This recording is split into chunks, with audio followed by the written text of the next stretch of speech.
Hey guys, so we're back at the homestead and I got my boys with me today and we are going to be getting into some more pay dirt.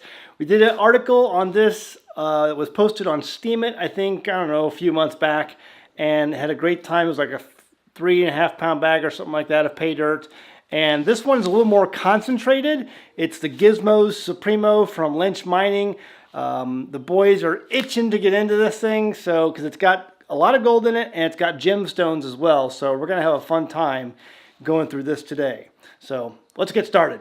Okay, so I got the boys here and we're gonna, on either side of me here, we're gonna go ahead and go through this Gizmos pay dirt, open it up and take a look inside and see what is in here.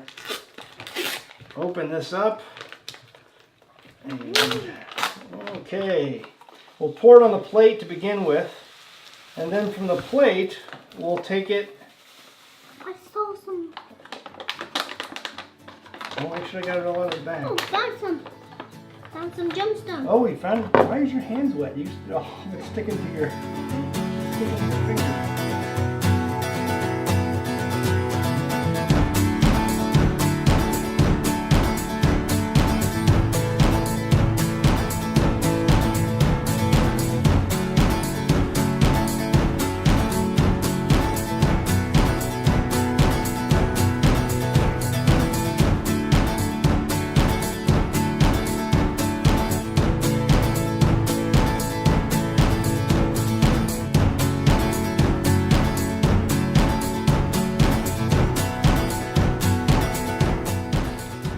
Now inside all of this pay dirt is a lot of hematite, which is magnetic black sand. And the way we get rid of that is by taking a plastic bag. They sell expensive magnets that you can use to get this out, but if you just take one of those old hard drive magnets and you put it inside of a plastic bag and then rub the bag along the sand, all of the black sand sticks to the bag. And then you get rid of it by just taking the magnet out of the bag, and all the black sand then falls out of into whatever container you're putting it in. So that's how we get rid of the black sand.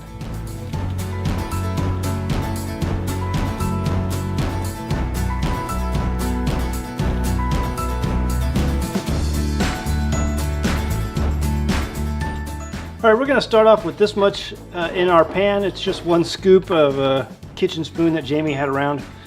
And I'm going to fill this up with water and then I'll start panning it and we'll see what we got at the end. And then I'm they've done this before, so I'm going to kind of let them do it. If you notice, when I added the water to that, it's not really dirty, so this dirt has been cleaned. If this was dirt coming out right from the ground, it would be really muddy water all of a sudden. So I'm shaking this around, and that's to allow any gold that's inside of the pay dirt to sink to the bottom of the pan. Just like that. Allow it to sink to the bottom of all that gravel. It's a little muddy, you see that, Caleb? I saw a piece of gold. You saw a piece of gold in there? Are you sure? It should be down at the bottom. You shouldn't see anything right now. Oh, you add dish soap to your water so it breaks the surface tension of the water. And yeah, it'll make it bubble a little bit, but it's okay. You don't, otherwise items can float on top of the water, and actually the gold can float away. Gold flakes can float if there's too much surface tension in the water.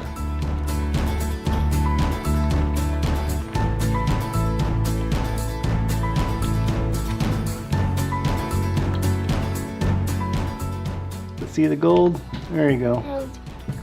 Yeah, they can see it. I can't zoom in anymore. See all those gold flakes? That's all the gold flakes.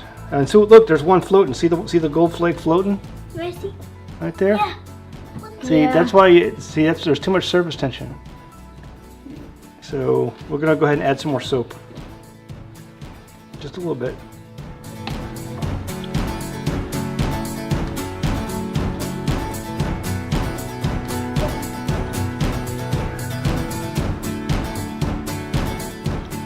What makes this challenging is all this hematite, this black sand. It's kind of hard to, it's very heavy. It's not as heavy as gold, so gold sinks below it when you put it in the pan, but it's still rather difficult. It's the last thing that's going to come out of your pan before your gold does. And there's a lot of it. It's usually found mostly where gold is found, so that's why you get so much of it in this pay dirt. Okay, so after all that panning, this is what we got left, and you can see all the gold in there as I shake it. I'll go ahead and turn it around. So after all the panning, there it is. There's the gold we got to pick out. And we got to get the tweezers and pick it out and put it for safekeeping.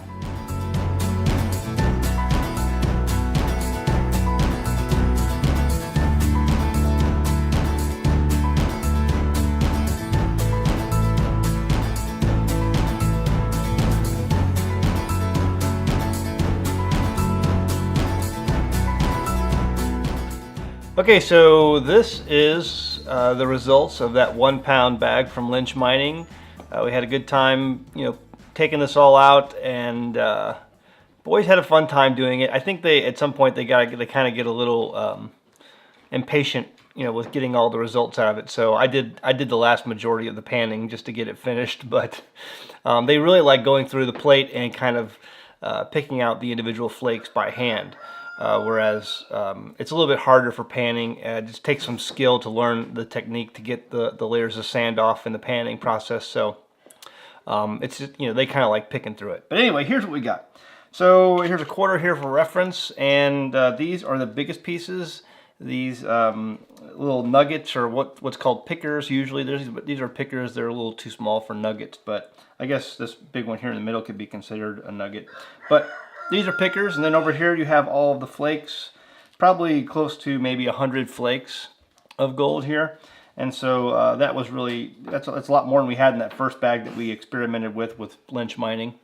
And then lots of peridot, and there's a couple really nice specimens here that were pretty clear. And so that's these two right here, really nice, very clear specimens of peridot there. And this is a birthstone, the August birthstone, if you didn't know. So peridot, got some nice examples of peridot, and this one here, you haven't even a couple of them with the rock that they were forming on still there visible. So that's kind of neat too. And then lastly, I'll try to put a close-up, was this little guy right here, and this is some other kind of gemstone that we found inside there. It's kind of like a coffee-colored, brownish, yellowish, tannish gemstone. And that little gemstone, I have no idea what that is.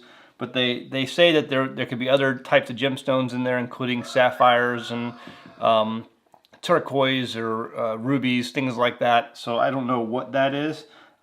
Maybe Joshua, one of his projects will be to try to classify that and see what that is inside there.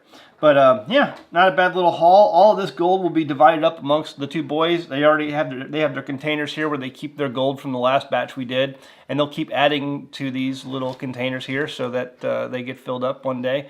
But this is just a nice little thing you can do. I made the point earlier with talking with them and with Jamie that parents, at least when I grew up, parents and grandparents used to buy their kids savings bonds as a way to, save for the future. You buy a $50 savings bond, you put it away somewhere, and then one day, it's doubled in value or whatever it is. It matures after a certain amount of time. But this is, I think, an even better way to add some savings to your child's, future. And it's fun too. It's a learning experience. You get to learn about different minerals, gemstones.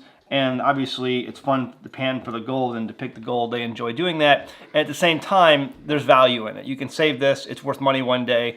And with the manipulation of the precious metals market since the early 1900s, if the precious metals market ever corrects to its historical, real-time value, you have a nice little nest egg here.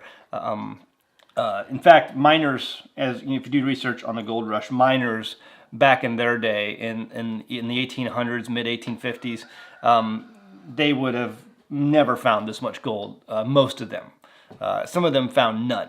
And so a miner who gets this much gold was really in good standing at that point because of the value. So it's a really good savings plan, and it's fun at the same time. So check it out, lynchmining.com. If you're interested in buying a bag of this, then just be sure to wait until the sales, because it can be kind of expensive, it looks like, on their website. But they have amazing sales where you can get up to like 37% off sometimes on different holidays. So like Memorial Day, this is going to come out Memorial Day. If you go to there right now, they'll probably have some amazing sales, and especially any holiday. So check out, make sure you wait. Don't order from their website until you get a sale or an email notification of some massive sale that they run, and they run their sales all the time. But you got to buy it during a sale, otherwise you're probably going to pay too much. So, and you want to get the best return on your investment possible. So they say this one had about a guaranteed gram. I'd say there's definitely a guaranteed gram here, and you know, probably maybe a little bit more of gold. So I think overall it was a good investment.